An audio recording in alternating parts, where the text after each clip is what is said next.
So, probably a good thing, ain't a whole lot of people here this morning. This one's gonna be controversial, right? I'm glad that, well, we probably needed a few people here that could fight, because after they hear this sermon, I'm probably gonna have to square up with a couple of preachers in the parking lot. But the title of this sermon, as you know, we've been continuing a series of the occult of religion. And I decided to title this sermon, Prophets for Profit. The business of religion. So we're going to be tackling something hard today that's going to probably ruffle quite a few feathers. But I've been waiting on this one. I think by this point in time, things we've preached on and things we've read ourselves, it's pretty clear that Jesus didn't come to bring peace.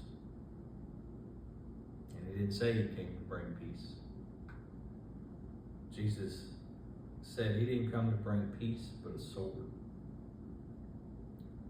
He came to divide. And a lot of the world has this misconception that Christ came for unity, that he came to be accepting of all people, and it's all about being united with everyone. But he himself stated that he came to divide.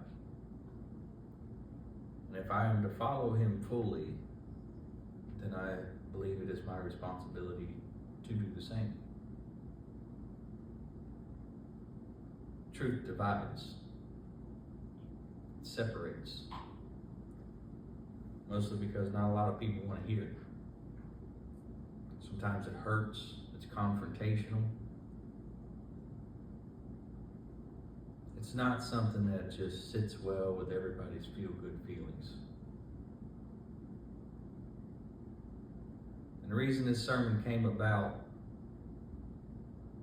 is because of something I've noticed since I've started this ministry. Something I was telling my boy about the other day. I've come across quite a few other preachers and ministers since this has started. And there is the same question that comes up every single time they find out that I'm a minister. Same question every time. First question they ask, how many people do you have in your church?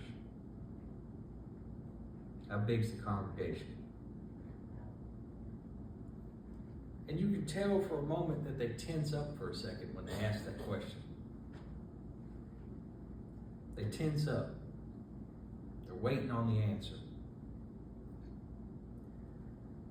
And when I tell them, it's just a few. Just a few people show up all the time. You can literally watch their chest swell up with pride.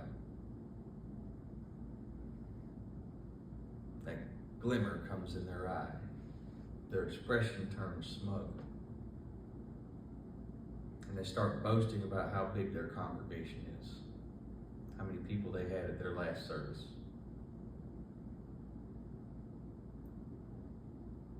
And I think that's because for them, success is measured by numbers.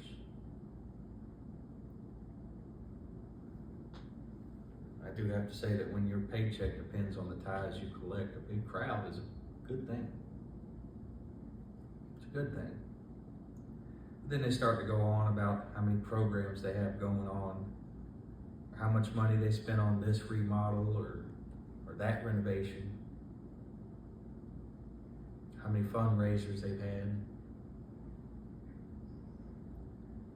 And after they get done doing all that, they always turn around and give the same old lines about why it's justified to have thousands of dollars running through the church. It's the same story every time. We need it to do God's work. We need nice pews and renovations and smoke machines and lights, big performances. We need those things in order to attract more people.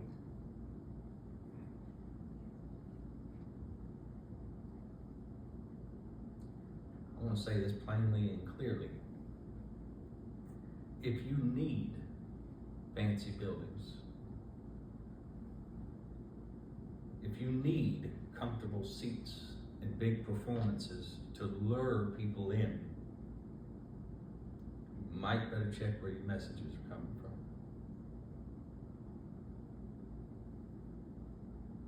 You do not have to lure in anyone that wants to hear the message of God. They'll come. If they want to hear it, they'll come.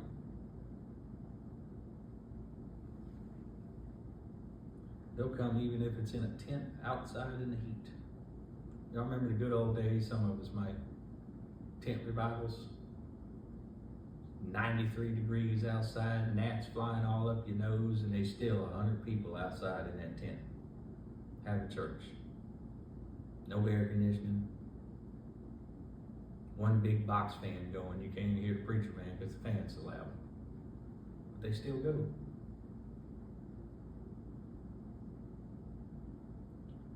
Even if your pews are uncomfortable. These aren't the best pews in the world that we have. They do the job. But even if your pews are uncomfortable, even if it's a little hot in there, they'll still come. If they want to hear a message from God.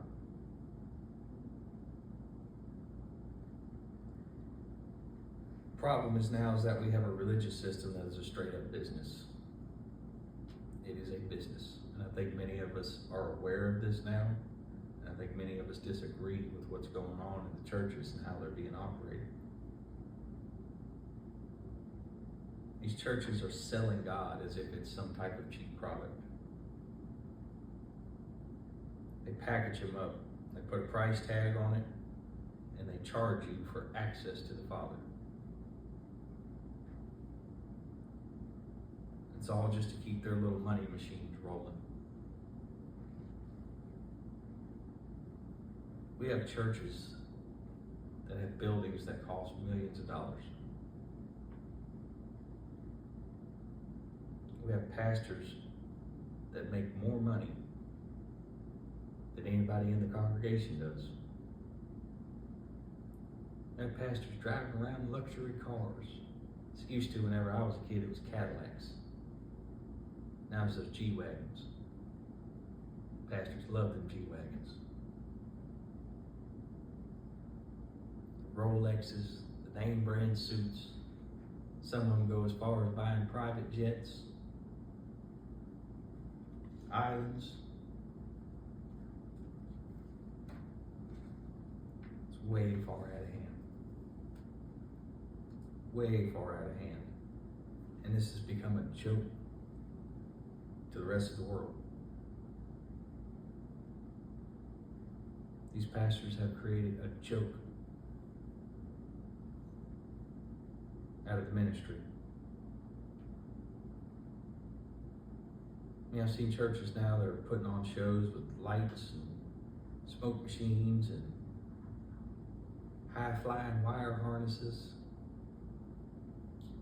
An absolute ridiculous performance. In an attempt to lure people in, to stir their feelings. The problem is that those people's souls are still left empty. Pastors will stand up there and preach guilt trips disguised as sermons. If y'all ain't caught on by the time we're this far into this service, this ain't really a sermon for the congregation. This is a sermon for pastors.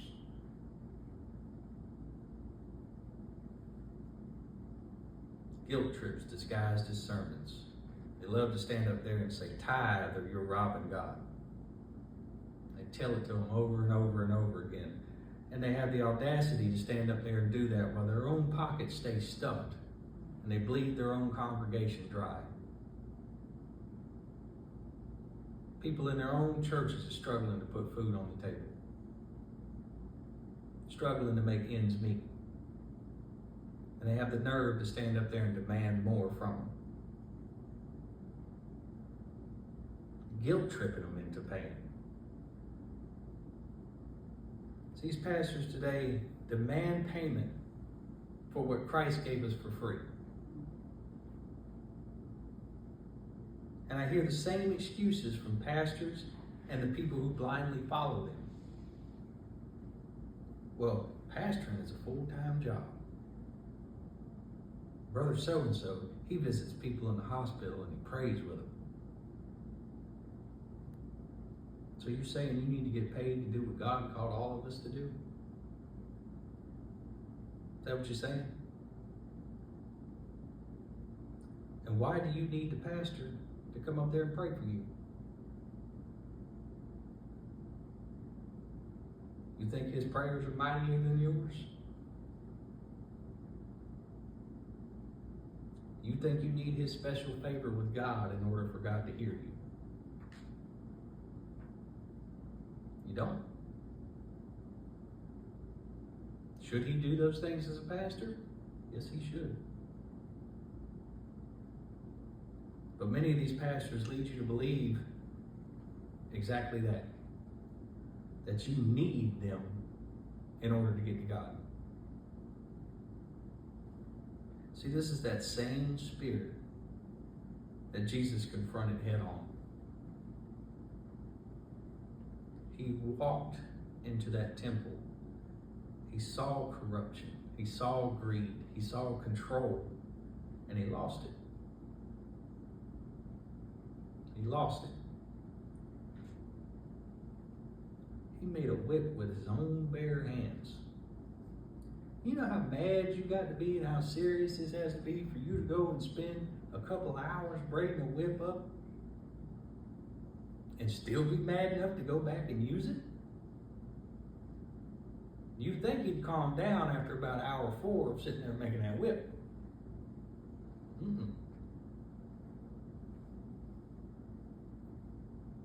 Went right back up there.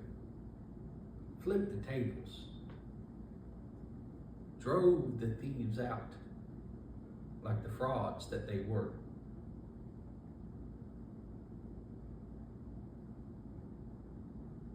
Told them loudly and openly, my Father's house is a house of prayer, but you have turned it into a den of thieves.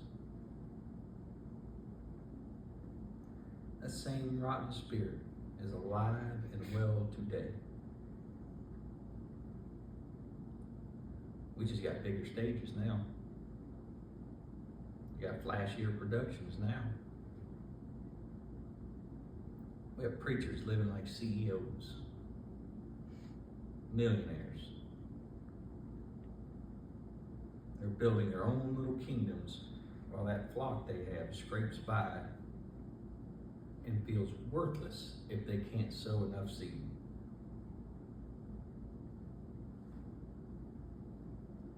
The problem is they love those fancy titles. They love being called pastor, prophet. They love the power. They love that cash flow. And they absolutely hate it when anyone dares to question their system. Or you want to see somebody get mad. Confront a pastor about the money he's got in his pocket.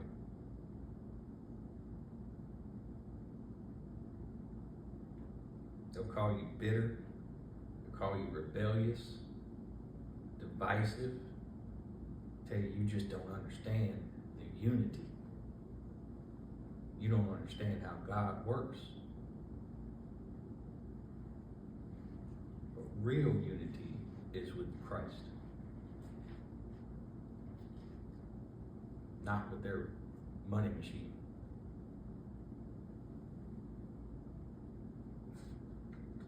It's a problem that is way too common in this world nowadays. Personally, and I can't understand how it's come to that, because Christ never played that game. Not once. I've said it before and I'll say it again. Christ didn't build no temples. He didn't build no mega churches. He didn't draw a salary. He didn't get a paycheck from walking around preaching. He didn't pass a collection plate around. They had a purse. That was simply to hold the donations that were given to them so they could feed themselves. That's it. Not so they could buy a G-Wagon. They walked. And he didn't put middleman between you and the Father. See, Christ fed multitudes for free. He healed the sick for free. He taught on hillsides and homes, wherever hungry hearts would listen, for free. And Christ said, freely you have received. Freely give.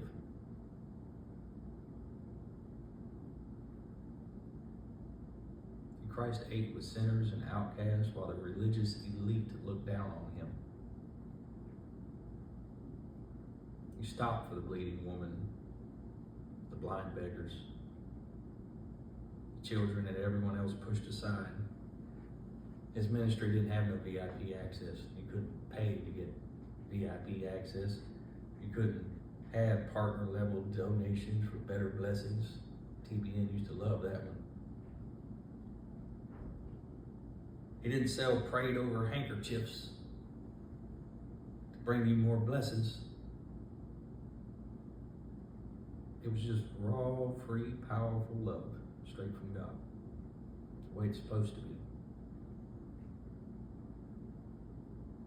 Christ looked those religious grifters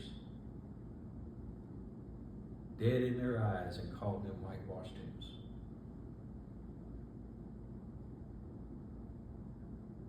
Just like these preachers today, boy, they're beautiful on the outside. Love those $2,000 suits. They're full of death and decay on the inside. Christ said the greatest among you must be the servant of all. If you are a pastor, you are a servant. You are meant to serve your congregation, to help them, to be there for them.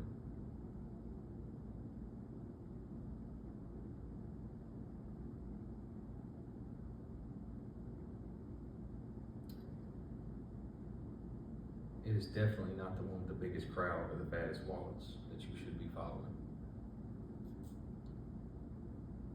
Christ warned us of the wolves in sheep's clothing and the blind guides leading people straight into destruction. He didn't shy away, or he didn't mince his words because he might offend someone. Why? Because eternity is at stake. That's a lot of weight. It's a very serious game.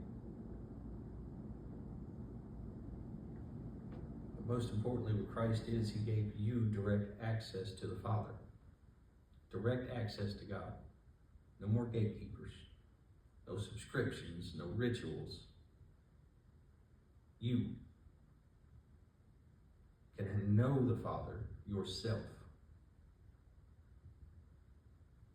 You can hear his voice speaking to your heart. You can obey out of real love instead of pretending for the crowd or for the cameras. So here's that ultimate truth that's going to divide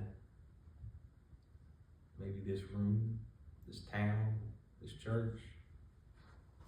It probably going to make a lot of people watching online pretty upset too.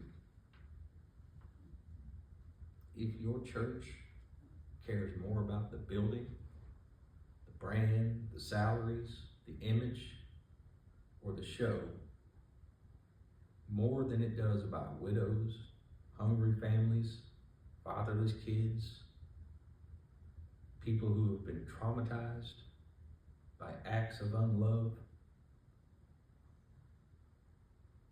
you are not taking part in the kingdom of God. You're funding a business.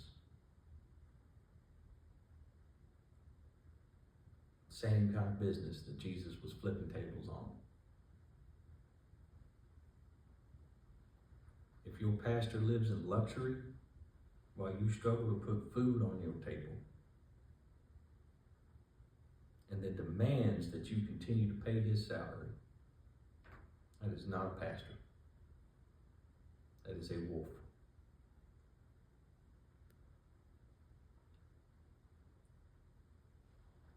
This is where we need to draw the line at.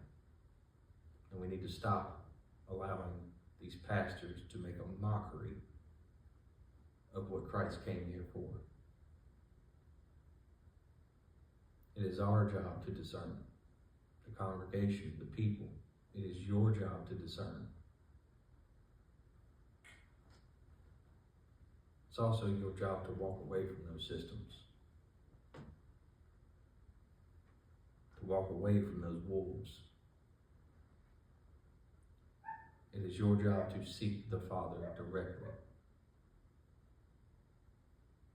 Shut off the noise. Don't spend so much time on your phones. Talk to him.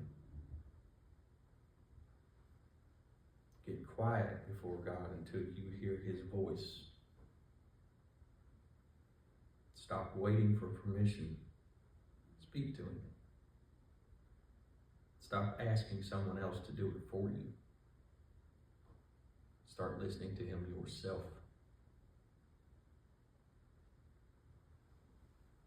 And we got to stop feeding into these mega churches and these big businesses that are going on.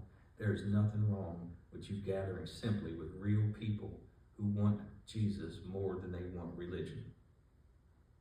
They're out there. Find those like-minded people. Gather in homes. Gather in backyards and parks. It doesn't matter. It does not have to be a church. Gather with one another. Share food with one another. Eat together.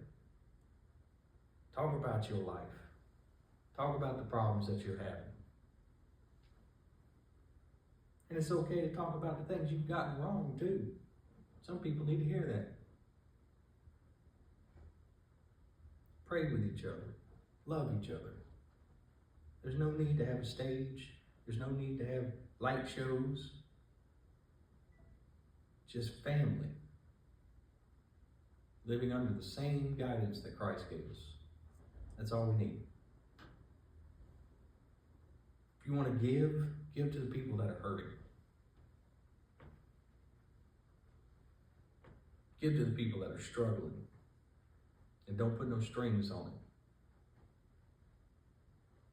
Don't guilt trip them.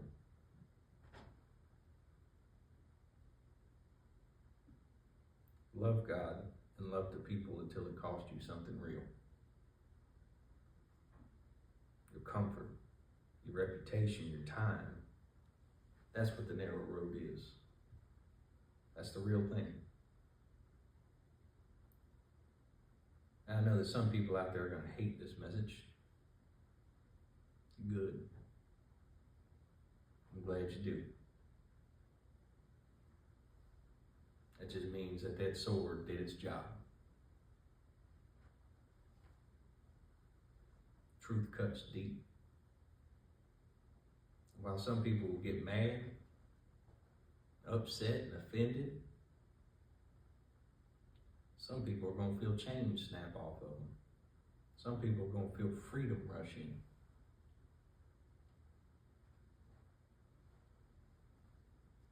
That's even better. If one person can be liberated from this message, I don't care how many of y'all get mad.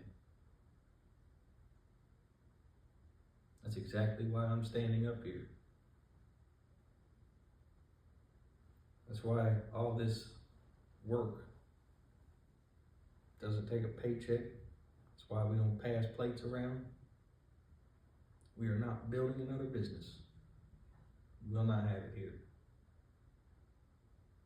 The only mission we have here is to point people back to Christ. Christ is the only way, the only truth, and the only life. I am well aware that there's going to be some religious spirits out there that push back hard.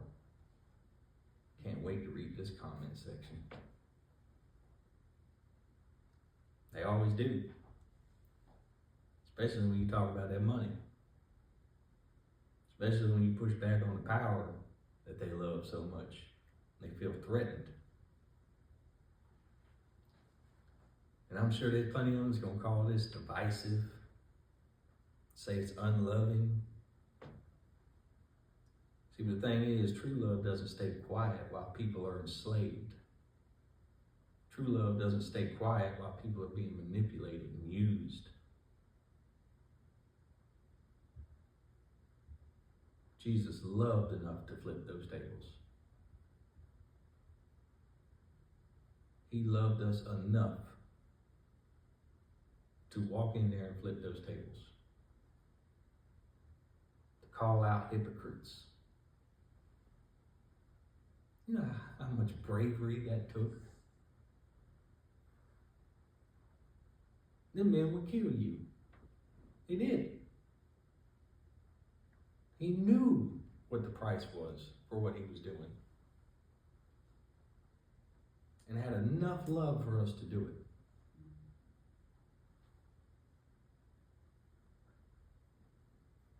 To lay down his life. And I'm going to tell you, we are called to speak the same truth in our day. No matter who it offends. So now, pastors, wherever you might be, it's time you examine your hearts. The people sitting up under these pastors, it's time for you to examine your hearts. Are you chasing the show, the comfort, the approval of people, the status, the money, or are you chasing the living God? Are you chasing righteousness? It's time we choose the real thing. It's time we leave the businesses behind and step into that freedom that Jesus brought to all of us. So I can assure you that the Father will expose all of it. That day of judgment is coming. That truth will cut through every one of those lies. You're going to have to face it. He will burn down every man-made system that profits off of his people. It is past time that we are set free from the business of religion. The Father has given us hearts bold as lions to speak his truth without fear, and called us to be humble as lambs so that we may follow him in obedience, no matter what it costs. Be brave.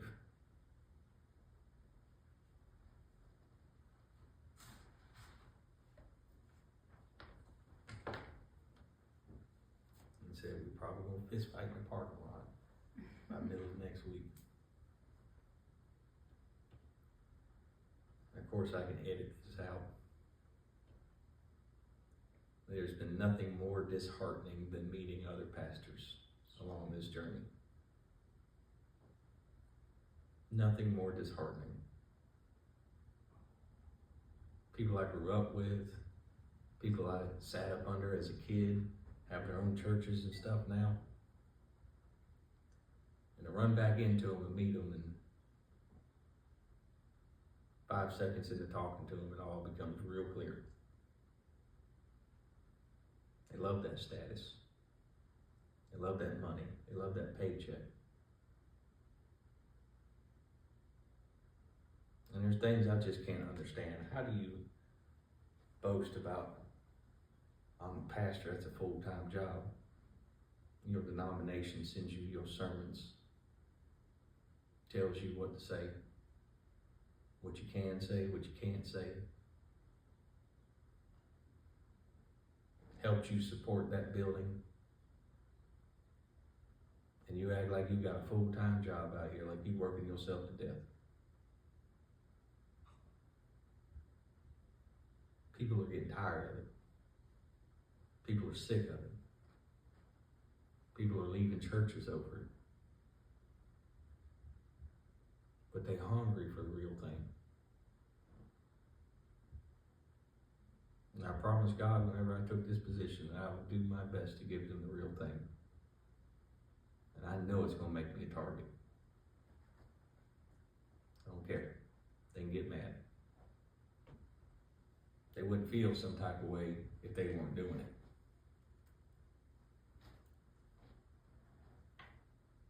So if there is a pastor out there watching this, and you get mad about what I just said, maybe you need to check yourself.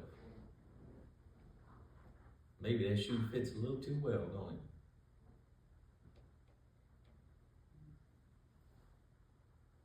We're going to go ahead and close it out in prayer. If you would bow your heads.